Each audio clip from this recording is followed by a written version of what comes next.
Hey guys, എന്ത് കഥ.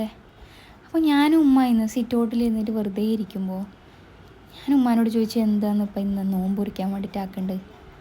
അപ്പാന്ന് ഉമ്മ പറഞ്ഞ്, അധികം മെനക്കേടില്ലാത്തൊരു പരിപാടി ഉണ്ട്, നമ്മളെന്താന്ന് വെച്ചിട്ടുണ്ടെങ്കിൽ ഈത്തപ്പഴം പൊരിച്ചാലോന്ന്. അപ്പോൾ ഞാൻ വിചാരിച്ചു അത് ശരി തന്നെ, കാരണം എന്ന് വെച്ചാൽ വലിയ മെനക്കേടില്ലാത്ത പണിയാണ് ഈത്തപ്പഴം പൊരിക്കുക എന്നുള്ളത്. പക്ഷെ നമ്മൾ തൊല്ലിയിട്ട് കുരുവെല്ലാം കളഞ്ഞിട്ട് മൈദയിലേക്ക് കുറച്ച് പഞ്ചസാരയും മഞ്ഞൾപ്പൊടിയെല്ലാം ഇട്ട് കൊടുത്തിട്ട് ഇതങ്ങോട്ട് മിക്സ് ആക്കിയിട്ട് എണ്ണയിലിട്ട് കൊടുത്താൽ കാര്യം സെറ്റാണ്.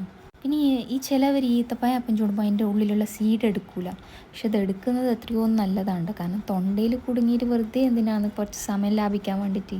പിന്നെ എന്താണെന്ന് വെച്ചാൽ ഈത്തപ്പഴം പൊരിച്ചത് എനിക്ക് ഭയങ്കര ഇഷ്ടമാണ്. കാരണം എന്ന് വെച്ചിട്ടുണ്ടെങ്കിൽ കാരണമൊന്നുമില്ല കേട്ടോ, എന്നാലും എനിക്ക് ഭയങ്കര ഇഷ്ടമാണ്. എന്താണെന്നറിയില്ല, ബാക്കി എല്ലാ എണ്ണയിലപ്പത്തിനേക്കാളും എനിക്ക് ഈത്തപ്പഴം പൊരിച്ചത് ഭയങ്കര ഇഷ്ടമാണ്. അതിൻ്റെ ഉള്ളിലുള്ള ഈത്തപ്പഴം കഴിക്കാനും ഭയങ്കര ടേസ്റ്റാണ് ഗൈസ്. Okay, by.